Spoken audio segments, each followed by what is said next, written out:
Hello and welcome back to Absurdity. My name is Ryan Becker, and I am joined by my steadfast, ever so dependable rock of a friend, Henry Johnson. That's it.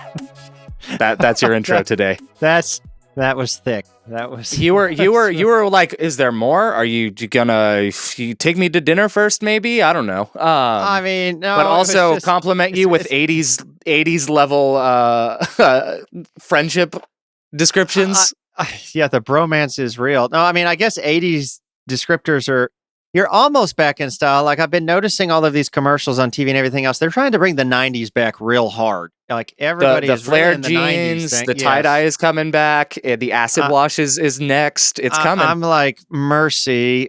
So, we're getting closer to the 80s. But at least our topic today deals with something that's dated back even to the 80s. Afghanistan. Absolutely. Fall of empires. Graveyard of empires. Yeah.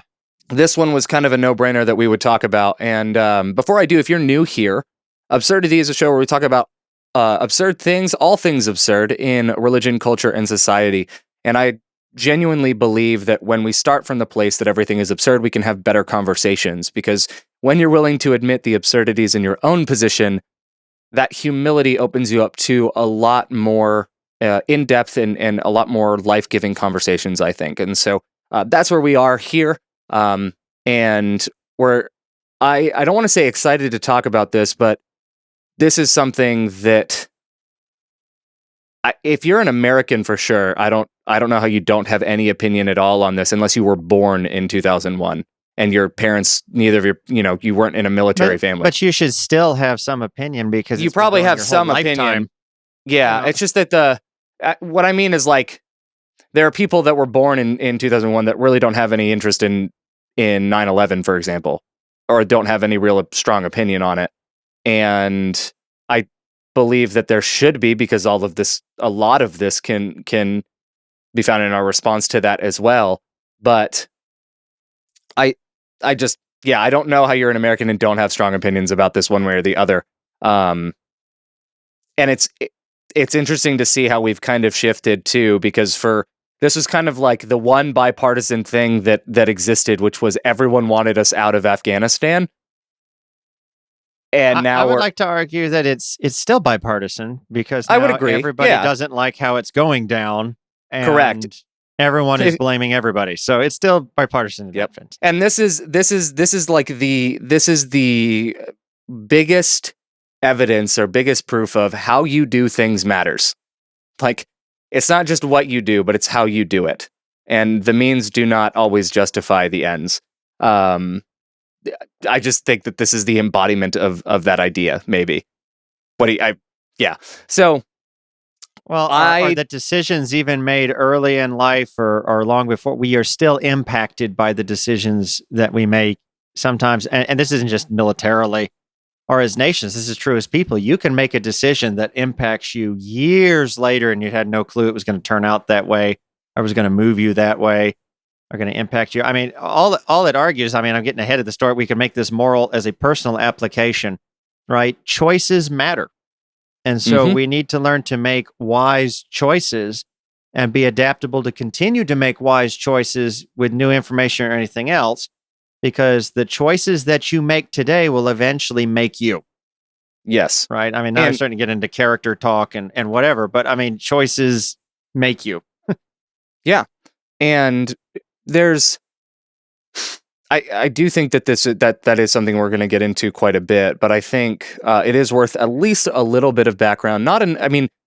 It can take you about 30 seconds on Google to figure out what in the world is going on. But I think a little bit of background on just how significant it is that the Taliban have overtaken Afghanistan. And the short of it, this is the U.S. They were in power when we went in. Yep, they were in power when we went in.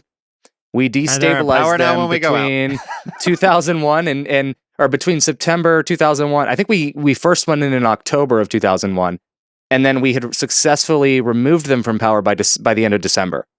And for an idea of who the Taliban are, a extremist religious political movement and group, During their rule from 1996 to 2001, the Taliban and their allies committed massacres against Afghan civilians, denied UN food supplies to 160,000 starving civilians, and conducted a policy of scorched earth, burning vast areas of fertile land and destroying tens of thousands of homes. While the Taliban controlled Afghanistan, they banned activities and media, including paintings, photography, and movies that depicted people or other living things.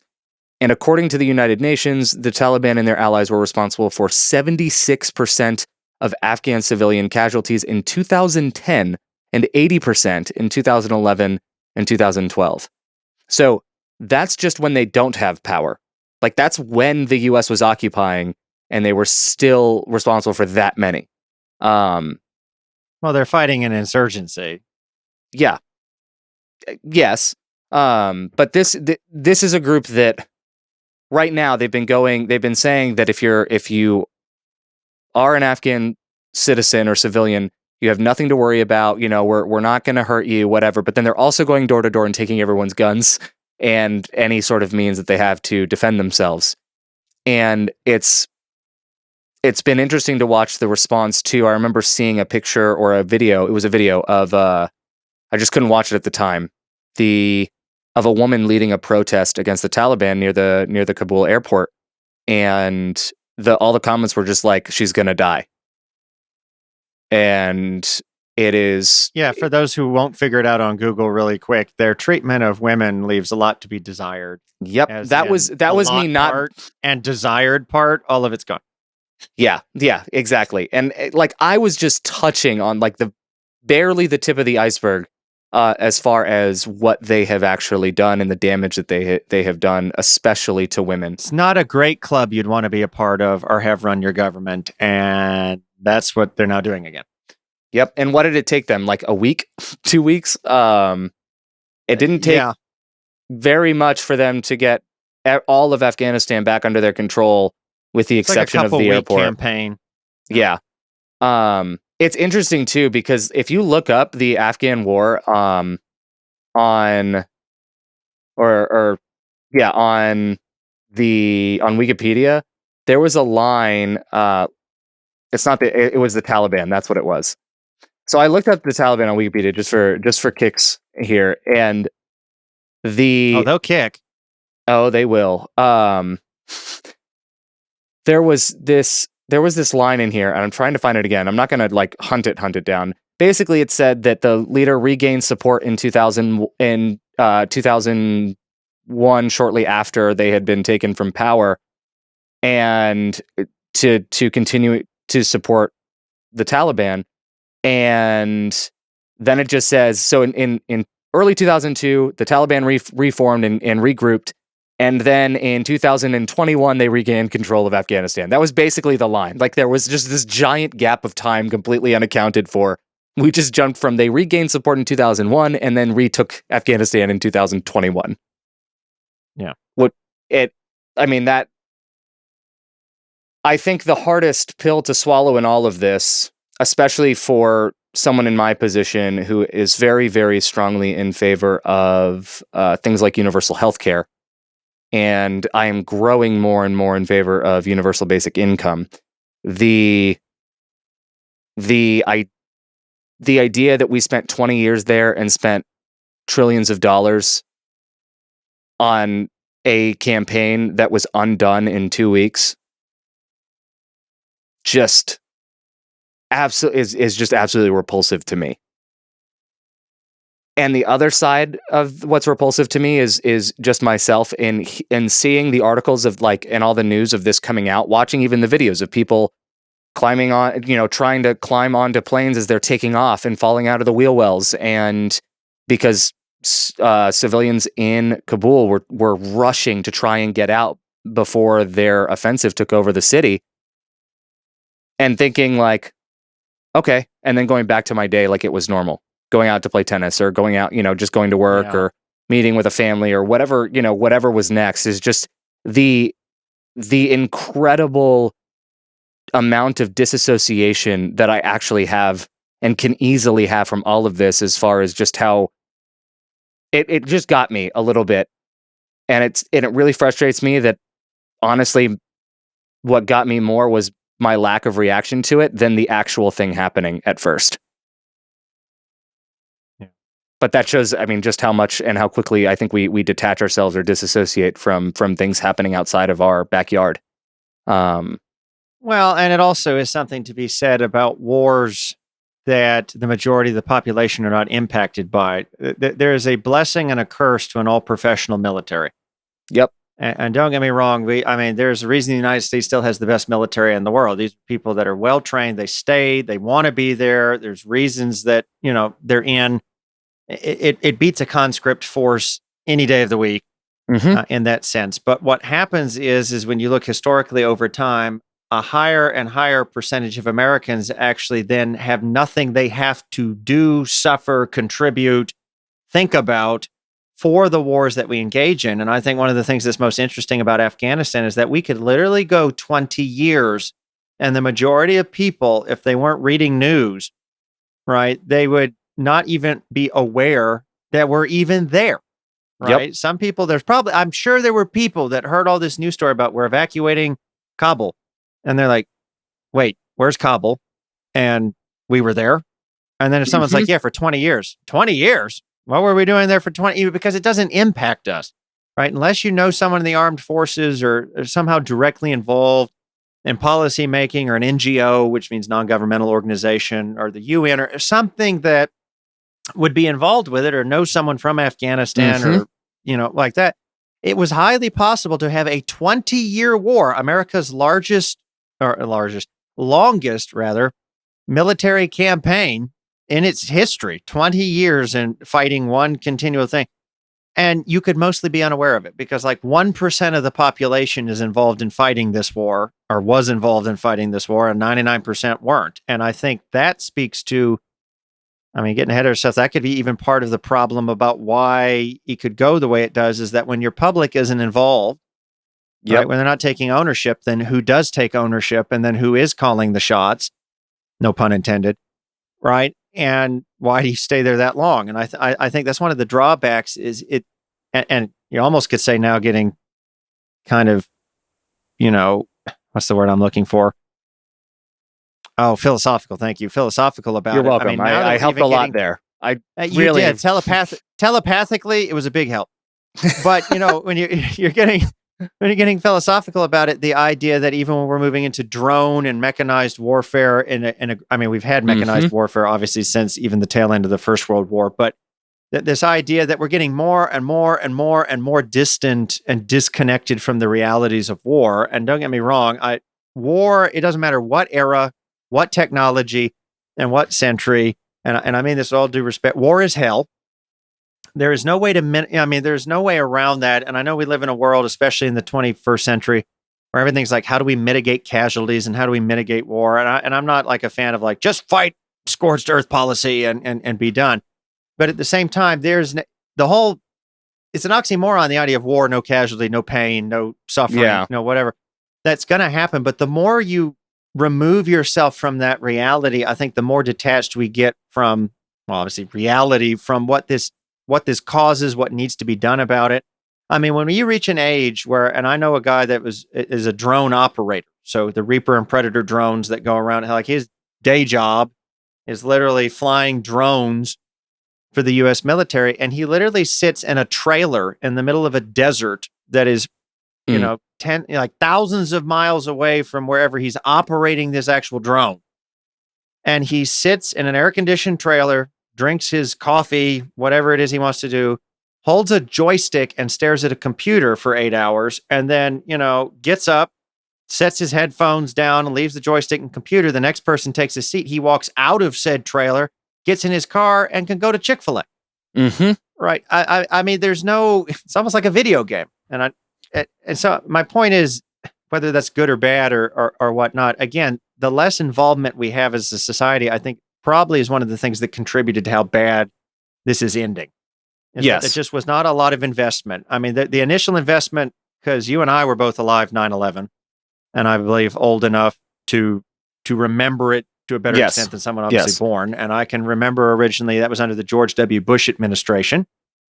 And, the axis of evil, right? And this kind of thing. And we were going in to Afghanistan, and then a couple of short years later, it was Iraq. But right, and we were going, and I remember the wave of everybody cared at that point because let's go get him. Let's get Osama, right? It's Osama bin Laden. Let's go get him, and let's do this and let's do that. Right. And we were invested in the initial point, and the video cameras were showing missiles raining in on Kabul, and we got it and whatever. And then what more did I have to be involved in this story? Yeah.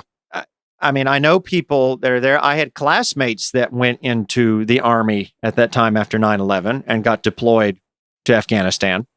Mm-hmm.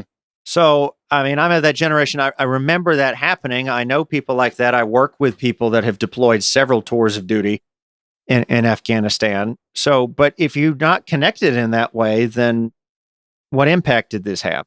And I guarantee it's not the impact that it needs to have, even in conversations like this. So, no, it is. I would dare say though that almost everyone probably is probably one, maximum two people away from, what is the 6 degrees of Kevin Bacon, that you're no more than 6 people away from knowing. I mean, there was at one point in my life where I was 3 people away from the Jonas Brothers. I was 3 degrees away from the Jonas Brothers, which was wild to think about. But then is that in the mosh pit or in genealogy? Yes. But this was a.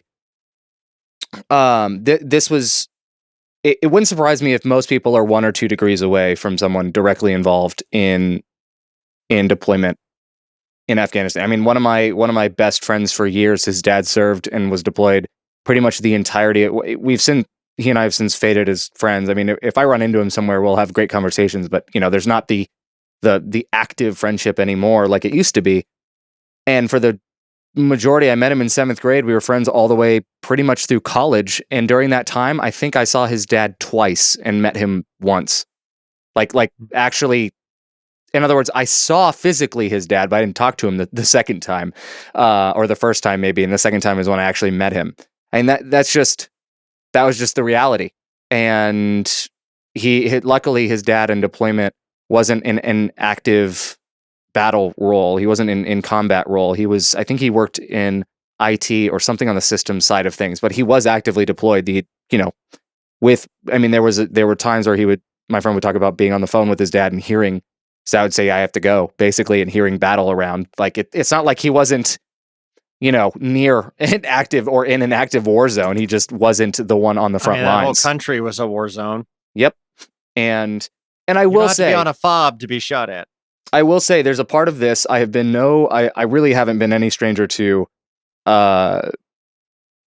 criticizing Trump on this show in prior episodes, and I can definitely criticize Biden for the how of how he did this, the number of people that were abandoned, and the number of U.S. allies and people who actually helped, Afghan civilians who helped the U.S. actively, who are no idea. It's a death sentence. If you did anything with the U.S. you're still there, you will die. I'm pretty certain of that. But shout out to that Oklahoma mom that got 9 out of 9 members of the Afghan women's that all-woman robotics team to safety. I haven't fully read that story. I only saw that headline, and I want to read more of that. But just shout out to her because that's amazing. She's a mom of 11. Is that the mom that was calling Qatar, excuse me, I mispronounced it, like Qatar or Oman, and maybe and convinced them to get them visas and got them out? Yes, I think so. Yeah. Like she single-handedly is just on the phone all the time, like grabbed a map of the Middle East, yeah, basically. Like the QT, let's try Qatar, right? Yes. Just get them out. Yes, in Qatar. Yep, you are correct. Now, granted, in Qatar, they face other problems, but I will say that those problems are not as immediate. Be immediately shot. Correct. Correct. But yeah, shout out to her. But I will say, there went our sponsorship the way he from went Qatar. Out, and you can say Afghan, this. I think this is the most annoying thing that Biden said. Afghanistan basically folded, and their military didn't do anything. But Biden also, I'll say Biden's administration. Well, they didn't do nothing. They handed billions of dollars of U.S. equipment over to the Taliban. Yes.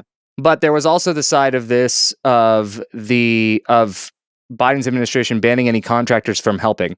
So there were there were aircrafts like helicopters that were there, but no mechanics and no contractors that could actually fix them. and there are reports of Afghan military members on Zoom with US experts trying to like walk through fixing and making repairs.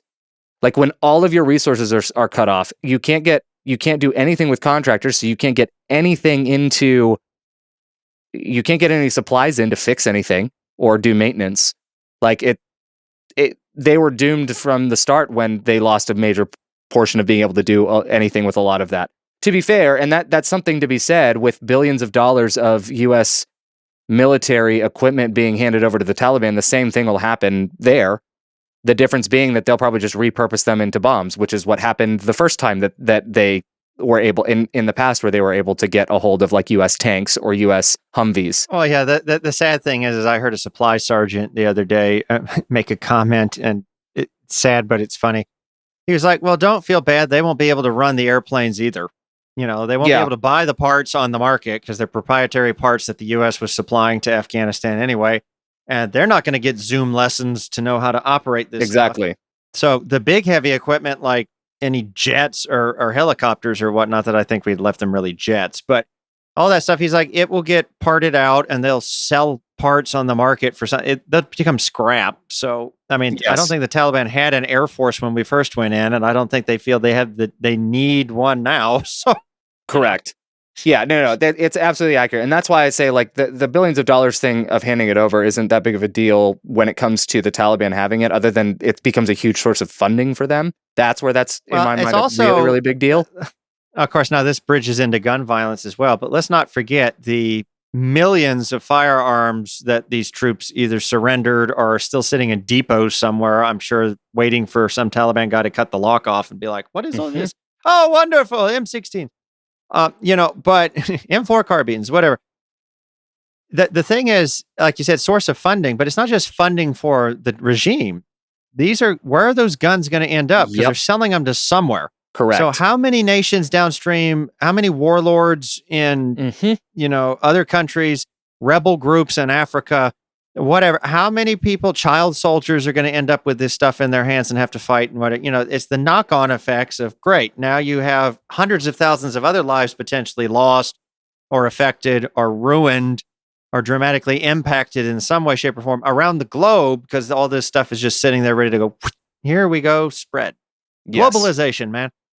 Yeah, absolutely. I can agree with that for sure. I think one of the weirdest videos that came out of all of this, I really mean weird. Like, it was just a strange thing to watch. There was a video of Taliban soldiers in a U.S. military base gym, like the workout room, and they were just like messing around on the equipment, and it was their first time seeing some of that stuff, and it was just so weird, the juxtaposition of everything. Like, they were working out, but they were joking because, like, haha, we have all this. Like, it was just a really surreal thing to see. And it was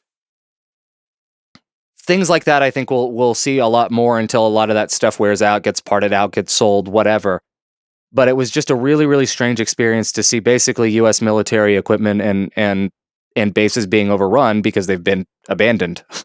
And some of that stuff will just stick with me, and what will definitely stick with me is the videos from the airport of people literally. I mean, I remember seeing Mission Impossible in that one scene where Tom Cruise is holding onto the airplane and like he filmed it himself, and I think of all the safety equipment that was still involved in him holding onto the side of an airplane as it took off. But seeing that in real life of people just desperately trying to do that to get away. Or seeing the one picture of someone holding their baby up over a barbed wire, like a wall with barbed wire over it, and trying to hand it to the soldier. Yeah. Man, some of this stuff is really haunting, and it's amazing that I really had to sit down, and I'm so good at compartmentalizing things that I had to really sit down and force myself to just sit in that for a bit, for it to weigh on me. Like, it's really easy to see that stuff in passing at this point with how much of the news I do take in on a regular basis and just kind of move on with my day. But sometimes you just have to let yourself sit and understand the reality of what's going on. And even then, I fully acknowledge that I don't understand the full picture of what's really going on. Yeah, and this would be a good point to bring up and shout out to any who might be listening. And this is the chaplain, and maybe wants to say this. There is an entire generation of individuals in this country that you might pass every day, and you have no clue that, if you're that impacted by watching the coverage and whatnot, you did not give up 8, 4, 8, 16, 20 years of your best years, some might call it, your life, deployed as members of the armed forces in Afghanistan, working with these people, boots on the ground in this country, knowing these locations, using that gym equipment you might have referenced, whatnot, having picked up the pieces of their comrades in arms, and brothers and sisters in arms, as medics, as maintenance craft, as aircraft workers, as whatever. There's an entire generation of soldiers right now that I think are being re-traumatized, and it's gotten a little better over the last decade, but I still think needs a lot of work. This whole generation of PTSD sufferers, post-traumatic stress disorder, those that have never really quite adjusted to society. One of the few things keeping them going was the idea that, well, maybe, just maybe, I accomplished something bigger than myself. Maybe the sacrifice was worth it. And having spoken to several in the last week personally of individuals that have deployed at least once or multiple times, in some cases, to Afghanistan in the past, and in listening to them, they're really hurting right now.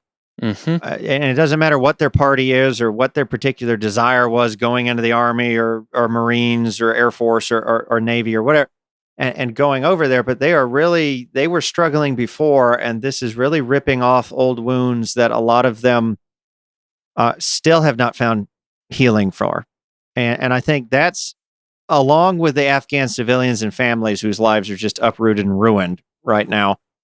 I really don't want to forget that there's a lot of people out there wondering, what did I do with my life? Was this worth it? Was this just a waste? And having on their conscience a lot of things that none of us have ever been faced with having to do, or having to choose to do, or voluntarily seeing, or being forced to see, or whatnot, and having to grapple with that and justify and find reasons to move on from that, and now feeling like they're losing any hope, any shred of hope that they had, or any coping mechanisms or facts that they had. And I just want to throw out there, first of all, if we're blessed enough to have somebody from the armed forces who knows somebody, or a family of an armed forces member, or somebody who directly was deployed to Afghanistan in any way, shape, form, a contractor capacity, whatnot, and you are tempted right now to ask yourself, looking at these images, you go, what did I accomplish? What was the point? Why did I do all of these things? Some of these things that I can't sleep at night that I did, but I told myself it was for a greater good. And now I see the Taliban right back, and these people's lives ruined. Or maybe you've even seen an image and you saw somebody you knew in one of these images. The possibility's out there. And you go, oh my goodness, that was a translator I worked with, or that was somebody I worked with, and now they're dead, or they're just being left for dead, or whatnot. And you're feeling hopeless in that moment. First thing I want you to know is that you have not failed anything. And people, keep your politics somewhere else in the comment section. I mean, you can debate the politics as to whether you think the politicians did whatever. This is the ones that own this decision. But I want to know, for the individual soldier, you have not failed anybody. You did the work you were called to do. You sacrificed more than any of us talking heads and whatever have ever done. And you have, for the most part, come back. And I say this as an American, but you have come back to a country who made a promise to you to take care of you. And we've done a lot better at taking care of you on the battlefield. And in some ways, we've taken a lot better care of at least praising you publicly. But we've still dropped the ball and not taking care of you when you got here appropriately. And I know with all of that, you can feel hopeless and go, well, then I'm just a burden and I've accomplished nothing and I'm a horrible individual. And what's the point? Please, if you're feeling that way, know you are worth something. You're worth everything. You are not a monster. People that might say that, I mean, thankfully, this isn't right after the Vietnam War, when I knew a veteran who literally was coming home from the Vietnam War in his uniform, because you had to wear it flying home. And he said a 78-year-old lady came up and hit him in the back of the head with her purse. Just whacked him in the back of the head with the purse and started hitting him the whole way out of the airport. saying he was just a baby killer and everything else. I mean, we've gotten a little better than that, hopefully, most of us. Maybe, probably. But yeah, probably or probably not. Never underestimate our capacity to be dumb. But Facts. My thing is, you are not a waste. You do not misguided people that they don't know what they're talking about. People that have never been have no right to talk, really, about, what you've done. And I say that as one who's not deployed to Afghanistan. So that's neither of us have deployed to Afghanistan or a combat zone for that matter. But you are not a waste. You are not a monster. It was not a waste what you did. Please do not think the world is better off without you. I know that thought as well. Afghanistan would have been better off without me, my family, or my failed marriages, or whatever you sacrifice that most of us never will know to go over there to try and give a better future to men and women, not only here, but men and women and children in Afghanistan that you didn't know. You shed your blood, your tears, whatever, do that. You are not, you don't suck. And please, if you're thinking about the world being better off without you, please don't do that. Get help, call somebody, reach out to us. Not that we are therapists or anything like that, but we will try and connect you with somebody. Please reach out to the USO, reach out to your VA administration rep. Do these things. Do not keep this to yourself and end up regretting it. There's already a wave of soldiers that we are losing to suicide, to reckless behavior, just trying to put away the pain and the questions they're asking now. And I just don't want to have this episode without saying, please get help. You are not hated. You are loved. God loves you. For what it's worth, we'll say this in our ministerial capacity. God does not think you're a monster. God loves you. He doesn't think you're a waste. We don't either. There are numerous people who don't. And we have failed you in the past, and we apologize for that profusely, but help us have an opportunity to change that. Don't fight this alone.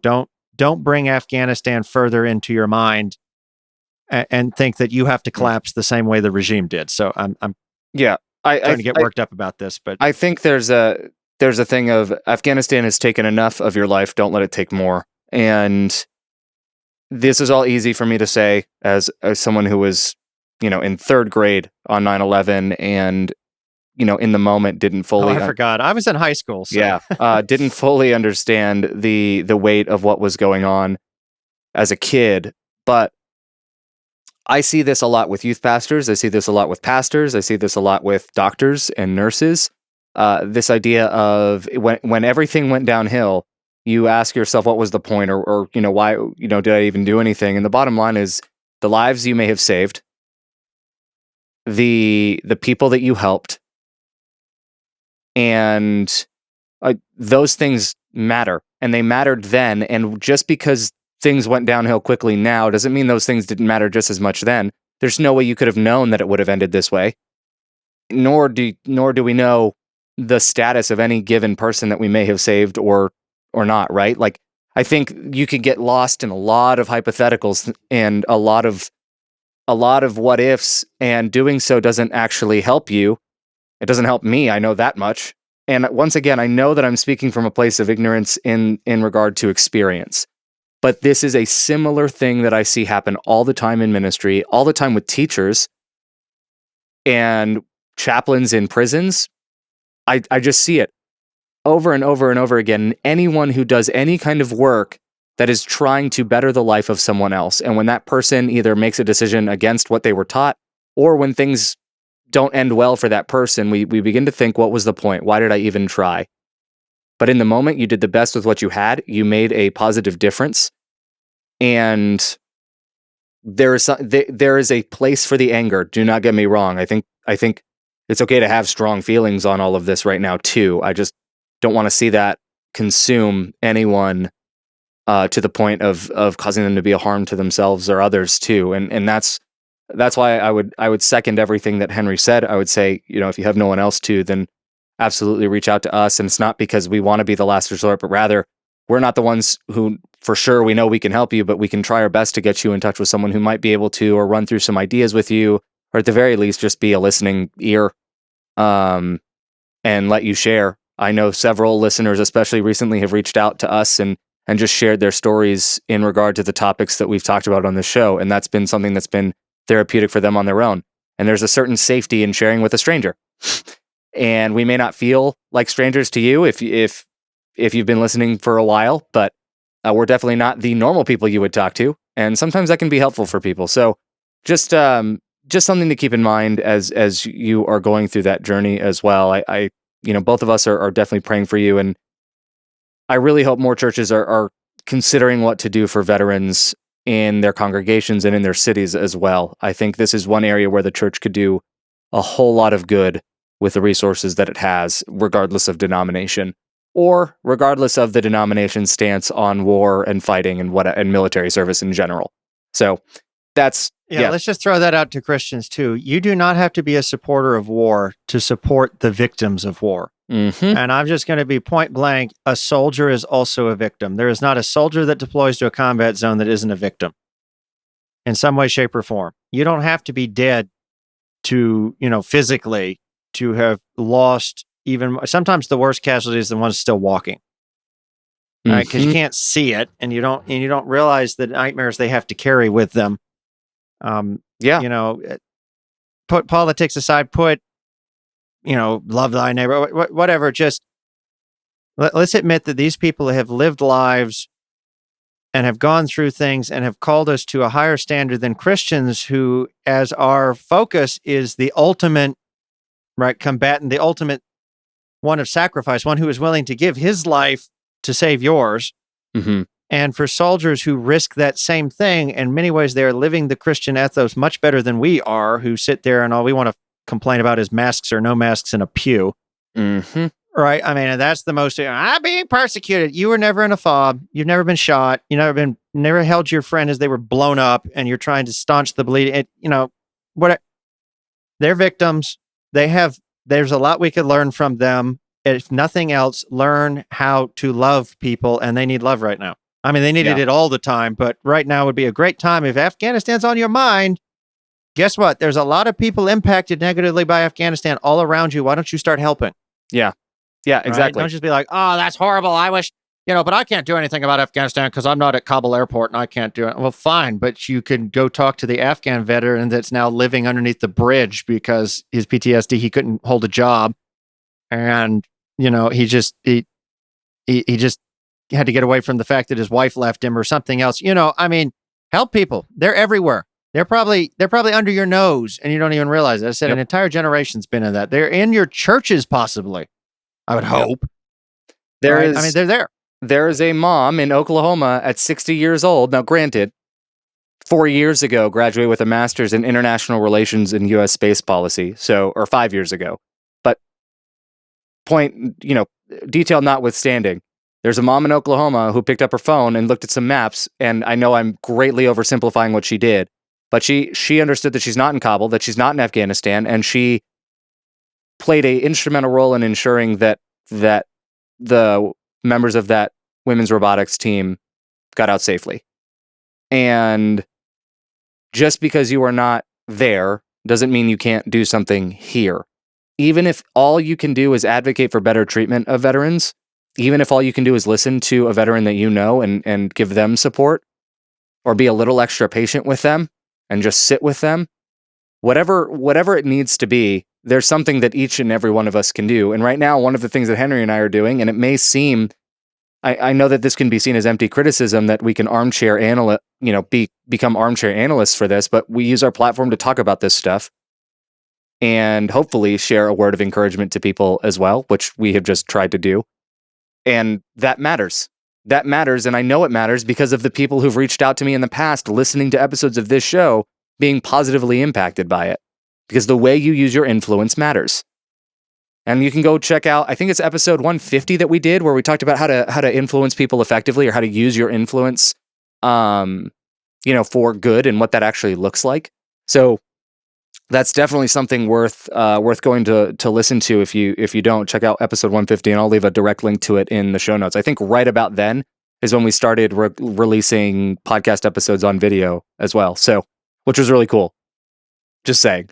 I'm just really I really like that was the episode that we started to shift, or started to go that way on. So um, shifting gears. I mean, where now that we talked about being armchair guys, yeah, where do we go from here? I think this is, especially as Christians, it's something that bothers us. And I know we just talked about what we can do for veterans or for people around us and getting involved there. But I mean, just even as Americans or otherwise, like how do you feel about this? How do you think does this change anything for you moving forward as far as how you view either foreign policy or how you view international relations, whatever, or military occupation or campaigns in general? Like, does this change anything for you? I mean, it doesn't necessarily change anything. Unfortunately, it's just, at least for me, it's a big object lesson on things that I think many, not just myself, have been saying for a long time. And it's not like, we told you so. I think it's just reflective of human nature. There's something to remember. We are, first of all, not the first country to have gone into Afghanistan militarily for some reason. Mm-hmm. And I know there's lots of people and articles, I'm sure, talking about it. It was called the graveyard of empires. And then people start debating if America's an empire. And no, we weren't. Why did we go in there? Was not to... That's not the point. The point is, we're not the first to have gone in there. And I think the first thing that kind of surprises me, but doesn't, because we do this as humans, we don't learn from others. We don't. We almost view ourselves always as so exceptional that we don't have to take note of other things or other people's experiences. Right. So we weren't the Soviet Union in 1980 when they invaded Afghanistan. Right. And we know how to handle it because we were the ones giving weapons to the Mujahideen to fight them off and whatever, the CIA and the Cold War. And so, and we're doing this for a different reason, so we'll be fine. I don't think we learned any lessons that they didn't learn. Mm-hmm. Right. And we're talking about a people that, again, I said war is bad, but I mean, the Soviets fought Afghanistan completely different than the American army does. And I'm not saying that's a bad thing. I'm very thankful that the U.S., I said this before, that the U.S. military tries to minimize casualties. We have a different way of fighting, and I think that's still in some way something to be proud of. But at the same time, I mean, when someone shot at them, they would just basically obliterate the house. I mean, they weren't worried about precision guided, the tank just blew it up. Mm-hmm. So they tried that for years and out they go. Yeah. Right. I mean, so the first thing is, both personally and from a foreign policy standpoint, military standpoint, you've got to make wise decisions. You need to study other people's experiences. And I'm not saying, again, I don't know everybody. I'm sure there's people on the general staff and others in the military that do study these things. I know there are. I mean, they have the Army Staff College and things like this. There are people that study these things. But then the other question comes to, again, just because someone studies it, is anyone listening to what they have to say? Yep. And we see this in churches. We see this in organizations. You put wise and competent people, or supposedly that's why you put them there, competent people around you. But then we only listen to those voices that support what we want to hear. We only empower those that stroke our ego or tell us, yeah, this is great, or are fit with the plan you've already decided. We like yes people. This is everybody. Christians too. Yep. We like yes people. And yes people will only get you so far. What yes people will do most of the time is create a delusion. Mm-hmm. And delusions eventually collapse on you. And I believe, there was a lot of deluding to ourselves. In fact, I know reports are even starting to come back out from the auditors, the Inspector General reports on our time in Afghanistan. And they were already warning that the military was not really keeping account of the corruption in the forces, or ghost soldiers, which is where you have, for example, a number I've heard repeatedly in the last week or so, President Biden, and he's always like, well, there was only 75,000 Taliban and there was 300,000 Afghan soldiers, and why couldn't they do anything? And there's reports that people say, do we know for sure there was 300,000 in the Afghan army? That's what was on paper. But there's been reports for 20 years of people and what a ghost soldier is basically is it means someone on the payroll that's probably no longer actually there, was killed and not reported so, are checked, on something else. Yeah. Whatever, they're sick, something. Anyway, and these soldiers or these officers keep them listed, take their pay, and the pay was distributed through the officers, and they just pocket the money. So they come up with a bunch of fake people on payroll so that they can take their cash. Mm-hmm. But, I don't feel like, I feel like we deluded ourselves. the Bible speaks to this too, right? We can self-deceive really easily. And this is not a knock against the military. There's anything, but militaries are made up of people, whether it's the United States or Bumville country nowhere, Dumbvillistan or something. And that's not trying to be insensitive to any countries that end in stan. I'm just making up something. My point is, we can deceive ourselves. And I really think what this should show us, the speed at which this collapsed, the speed in which a lot of things just kind of unraveled. I think we deluded ourselves. I think there was, like so many things in life, there was warning signs for the last 15 years that things were not really going probably as we intended. And did we act on that? Honestly, you and I don't know right now. I have no doubt that in the next 5 years, so much material is going to come out. Stuff's going to start getting revealed. We'll be able to find out who was making decisions and who wasn't. Who was listening to information? What information do they have and don't? We don't right now, but I can tell you, even not knowing that, there's going to be a large amount of stuff. I just guarantee it because we're human. Yep. It's going to come out that people, we deceived ourselves about certain things, that had we been willing to humble ourselves, show some humility, to admit our mistakes, to be adaptive and change, certain things might have turned out differently. But you don't have to be the military to make that problem. Humans do it. Christians do it all the time. And as Christians, the Bible warns us, don't be self-deceived. This is where the Spirit comes in. This is where community comes in. This is where the body of believers is supposed to come in. We're not islands unto ourselves. We have to work at these things. That'd be the first point, but now I'm talking a lot. So you're fine. That's what I mean. It's a podcast. If you're not talking a lot, there's a different problem. I would agree. I think there's also a need for us to do an intentional work of understanding the history of this stuff. I think there's an entire element of, for example, Afghanistan, we're understanding why the Soviets were there, why we first went in and why the Soviets ended up backing out of there as well. I think there's a need for us, even when we talked about Pride Month, to understand. You and I both learned about the history of Pride Month when we prepared for that episode. There's so much to the history and understanding why we were there and why certain things have happened the way they did. And that information is important to know. I'm not going to say because those who don't learn from history are doomed to repeat it necessarily. In some ways, I think we're always doomed to repeat something. Humans are humans. But I think there's a need for us to understand, because that knowledge impacts the way we treat each other, and it impacts the way that we talk about these issues.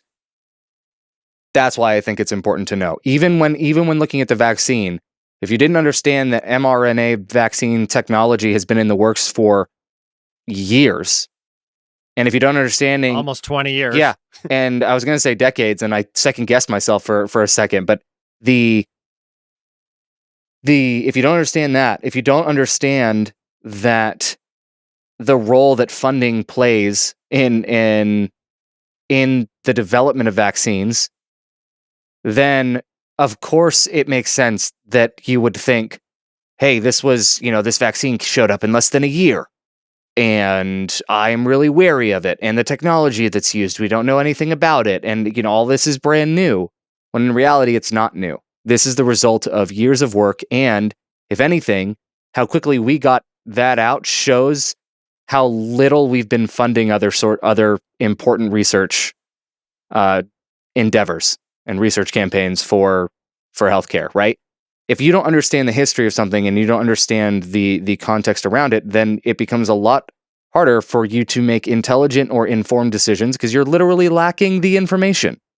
When I talk with families, you have to invest. Ahead. Yes. No, I was just going to say, you have to invest. This is the same with people, again, not just the military situation. When you assume things, these decisions can have unintended, negative, explosive, disastrous consequences. I don't necessarily know somebody's story if I have not invested in their life and figured things out. We were talking about something off mic that will stay off mic, but a situation that we both are now aware of and things where we didn't know the full story, and we were acting on one set of assumptions and then got more info and then realized, well, if we'd acted on that, that'd be pretty dumb.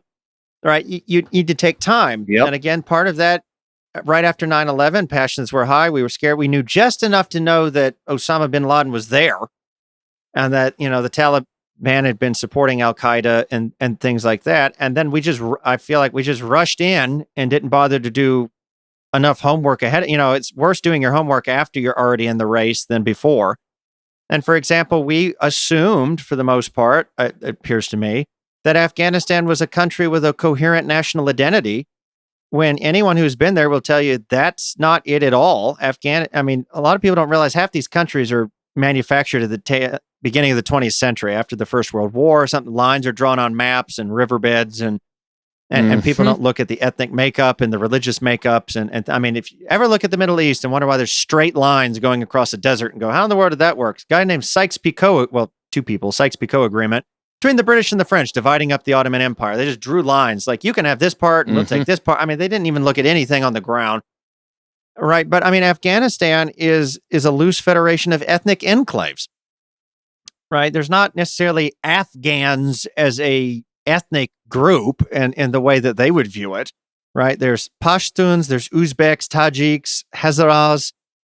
Right. And there's even some people, I've been reading articles just in the last week, that say that the U.S. in its desire to have a quick result that's flashy and looks good politically and whatever, and again, without proper understanding, when we initially went in, we didn't just go in to topple the Taliban. We decided, well, let's ally with somebody on the ground so that we have someone to work with. And we chose the Northern Alliance, which was a particular group of ethnic warlords that was not necessarily trusted by a majority of the other ethnic groups, and was already kind of known for corruption. And we kind of used them on the ground and then gave our military support to them and just rushed in, and then wonder why now the whole government's filled with corruption and people don't really trust it. And these other ethnic groups are still willing to, their local tribal leaders and all that are still willing to work with the Taliban and everything. Well, because they hate these people, but we're like, hey, let's just go in, and they look like they've got guns. Let's work with them. Well, have you researched at all who they are?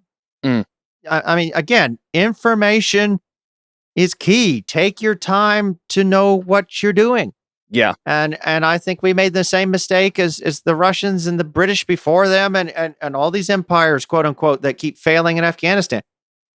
We didn't get to know the people until it's too late. We didn't research the stuff we need till it's too late. It's like, now that we're out, knowing what we know now, it's real easy to go back and say, well, if we went in now, we'd do it different. Yeah, but you just had 20 years of trying to learn on the fly. And the problem with learning on the fly is you don't have time to do that. You're too busy reacting. It's reactive leadership. It's reactive moving. We see this a lot in church leadership. We see this a lot in workplace. When you're too busy reacting, you can't lead. You can't make wise decisions. Your energy's sucked up into, car bomb over here. How do we fix this? Right? Well, you don't have time to figure all this out once you're in the thick of the battle. Like they say in the military, the best laid plans mean nothing the moment the first bullet flies. Yeah. Right? You can have a great battle plan and strategy until no SOP, special operational procedure, no SOP survives contact with the enemy. The military knows that. They say it to each other all the time. No SOP survives first contact with the enemy. It's out. So you need to do your homework first. Yes. Well, and I think one change coming out of this that I want to make is I really hate that most commentary is reactive. And I understand that at some point when you're talking about something, eventually you don't want to talk about it anymore, or there's nothing left to say about it too. I think sometimes even we've run into that on this show, talking about in 2020, there was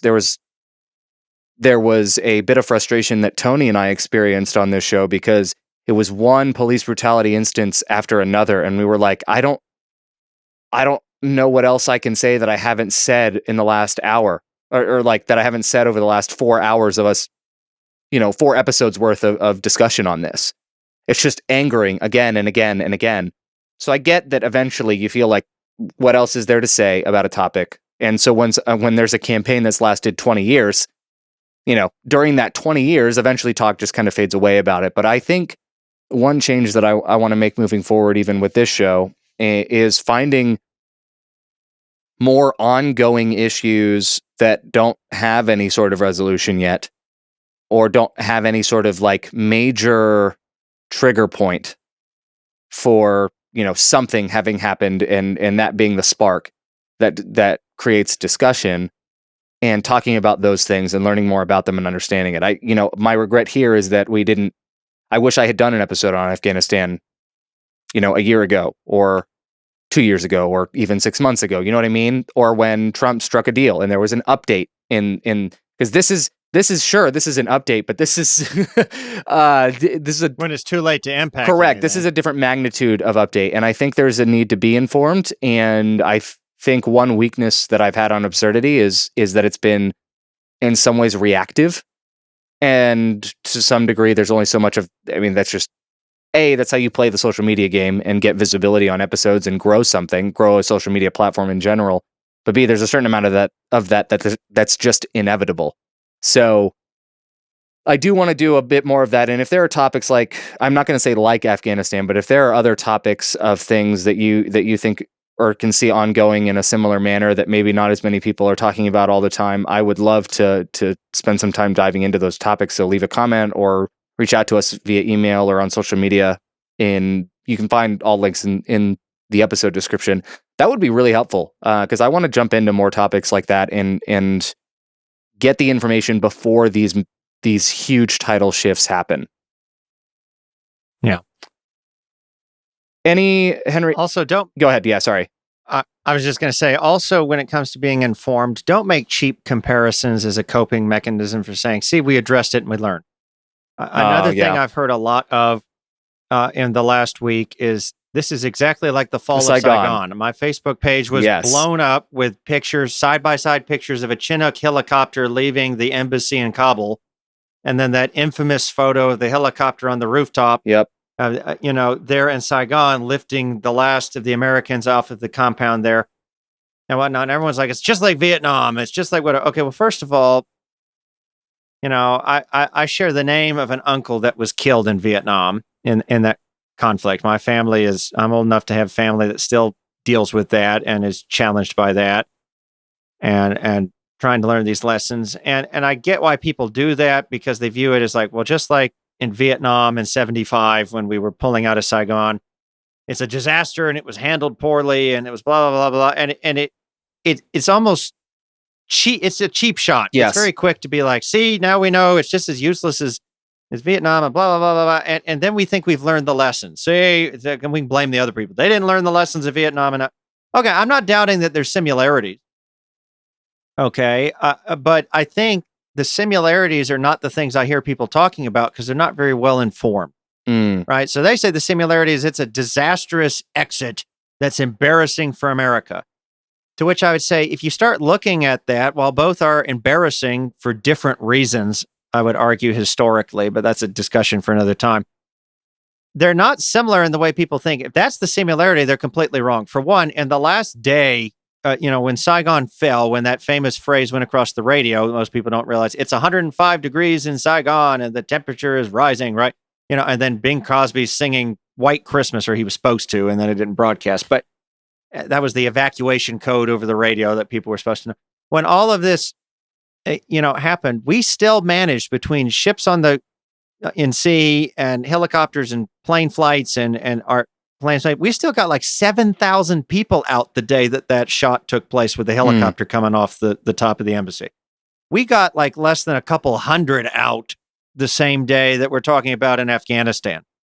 And you could argue, well, the 7th Fleet isn't in the bay or whatever. Of course, there's no bay in Afghanistan. But my point being, you can argue, but this goes to another point. Are we learning the wrong lessons? Somebody screwed something up really bad because even with Saigon falling, we did a better job of evacuating people than we're doing out of Kabul, and we supposedly knew this was coming. Yep. So again, you're wrong. You learned the wrong lessons. I will say Saigon was also like a 2-year-long thing that happened versus this was 2 weeks. Well, that's the other thing I was going to say. Okay, cool. Saigon just making took them sure. a couple months to fight in. Yeah. No, it's good point though, because people don't look that up to. No, they don't know. They just see the picture or the videos. For Saigon to fall, right? And the Taliban. Well, here's the thing. And the North Vietnamese had to fight into Saigon The Taliban is all I can tell. They walked into Kabul. It's kind of, it's completely different there. But what is a lesson I think both share in common when you really study it? Well, both events was complete self-deception on behalf of the American public and the military. Yes. In both cases, we thought there was some sort of domestic army that would be able to handle things and fight back or have a will to fight or do this, that, and the other. And that if we just kept supplying it with weapons and resources and training, both armies, when you look back in time, had ghost soldiers, the ones that don't exist, and corruption and people pocketing it. And the wrong leaders put in well, it's not even just leaders, because I've heard that too the last week that, President Biden and his administration are all like, well, we didn't have good generals over there. They didn't have good leaders that knew how to fight and blah, blah, blah, blah, blah, blah. It's not even just necessarily a climate of who's the general of so-and-so, or is this president really flying away, as the Russians say, with bags full of money? I don't, we always pick, it's just like in the United States, just like elections. We think the president by himself changes everything. We're like, it's Trump or Biden, and whoever's in there, that solves everything. Folks, there is a lot more than just the visible people that make decisions, and a culture of corruption or honesty or dishonesty. Yes. Or whatever. And again, when you're not informed, you learn all the wrong lessons. I think there's lessons to be learned that obviously weren't learned in Vietnam, and they were repeating them again in Afghanistan. That's even longer than Vietnam, but they're not the lessons you think. You owe it to yourself to become educated in more than just, look, Facebook showed me 2 images that look similar. Absolutely. It's not the same. Yeah. And what kills me is, too, all of these other articles now, I was looking up, if anyone's wondering and watching this episode, wondering why my eyes are constantly on another screen or where I'm looking. We're both doing that, looking at stuff. Yeah, I found this Time article of how you can help people in Afghanistan, and even they just mention, literally as like an aside, it's in dashes, distressing footage at the Kabul airport, eerily similar to scenes from the U.S. evacuation of Saigon. And this is where SEO is evil, because you know why. Yeah, clickbait. It's all clickbait, and it's all meant to have the article show up because people are now searching that once the images started going viral of the changes. And that's what's so frustrating. So I would say take the time to research, take the time to understand what the differences are and what's going on. And with that, everyone, thank you so much for watching. Thank you so much for being a part of this journey with us, and thank you for being patient with me as I kind of dropped the ball on some recording or some posting of episodes lately. But we really appreciate you being here and being a part of this journey with us. And with that, all links are in the show notes for you to follow up on, and any helpful resources that we've been able to find and compile. Thank you so much for listening. We'll see you next week.